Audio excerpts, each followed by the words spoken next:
Dans son introduction à l'analyse infinitésimale, Euler, dans son tome 1er, pages 75 et 76, applique un algorithme pour calculer le logarithme de 5 en base 10.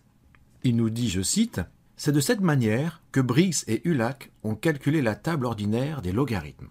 On se propose dans cette vidéo de coder en Python cet algorithme de Briggs. On va calculer le logarithme en base 10 d'un réel k appartenant à l'intervalle indice ouvert.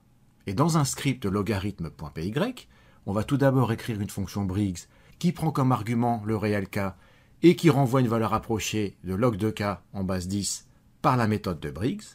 Puis, dans un second temps, on va utiliser cette fonction et comparer les résultats de cette fonction avec la fonction logarithme de base 10 qu'on peut trouver dans la bibliothèque math en Python. On prendra en particulier les valeurs log de 5 et log de 2 pour les comparer avec la méthode de Briggs.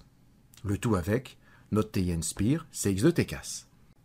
Dans un nouveau classeur, on va insérer un script Python que nous allons appeler logarithme.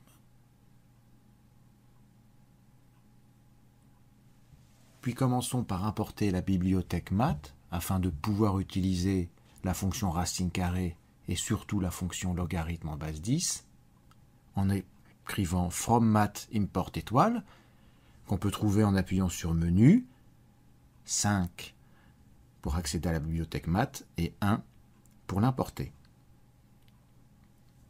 Puis on va définir maintenant notre fonction Briggs en appuyant sur menu, intégrer, function, et définissons la fonction.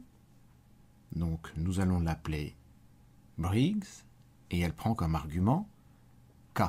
Cet algorithme consiste à construire 4 suites, un premier couple de suites UN et VN qui seront des suites adjacentes, initialisées à 1 et 10 respectivement, et 2 suites AN et BN qui représenteront leurs logarithmes respectifs aux suites UN et VN, logarithme en base 10. C'est pour ça que A et B vont être initialisés à 0 et 1, puisque 0 est le log de 1 en base 10, de même que 1 est le log de 10 en base 10. On va introduire maintenant une boucle pour, en appuyant sur menu, intégrer, contrôle, et choisir la 4e instruction, l'index appelons le i, et on va tourner 25 fois pour utiliser à peu près le même nombre d'itérations que Euler a utilisé dans son ouvrage. À chaque tour de boucle, il faut tester si la racine carrée de UV est plus petite que k ou pas.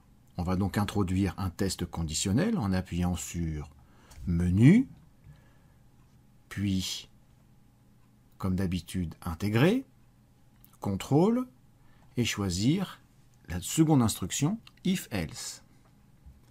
Si la racine carrée de UV est plus petit que k, donc l'instruction SQRT, on peut la taper au clavier, on peut la retrouver dans la bibliothèque math, mais aussi on peut appuyer sur contrôle et la touche à gauche de 4, U fois V, inférieur strict est accessible en appuyant sur CTRL égal à K.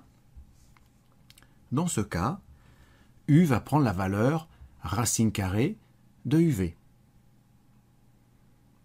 Et la valeur de V ne change pas. Et donc, la valeur de A, la nouvelle valeur de A sera A plus B sur 2, grâce aux propriétés sur les logarithmes. Sinon, eh bien c'est V qui va prendre la valeur racine carrée de U fois V, et B qui va prendre la valeur A plus B sur 2. Donc le logarithme que nous cherchons est compris entre AN, les suites AN et BN. Il est donc intéressant à la fin de la boucle de renvoyer A plus B sur 2 pour essayer de se rapprocher le plus possible de notre valeur limite. Appuyons donc sur Menu, Intégrer, Functions, Return, A plus B sur 2. On appuie sur CTRL B pour enregistrer notre script et vérifier la syntaxe, puis CTRL R pour l'exécuter et arriver dans le shell. On va lancer notre script pour calculer par exemple le logarithme en base 10 de 5 comme l'avait fait Euler, et nous allons comparer ce résultat avec la fonction Python intégrée qui est le logarithme en base quelconque. Donc il suffit pour cela d'appuyer sur LOG, entre parenthèses 5,10 pour préciser qu'on veut le logarithme en base 10. Et on constate que les valeurs sont vraiment très proches. Et nous allons faire de même avec le logarithme de 2 en utilisant donc notre algorithme de Briggs. On peut rappeler le nom de la fonction en appuyant sur var. On choisit Briggs et on entre l'argument 2. Et nous comparons ce résultat avec le logarithme en base 10 de 2 obtenu par le module maths. Et nous obtenons deux résultats qui sont aussi tout à fait semblables. La méthode de Briggs a un double intérêt.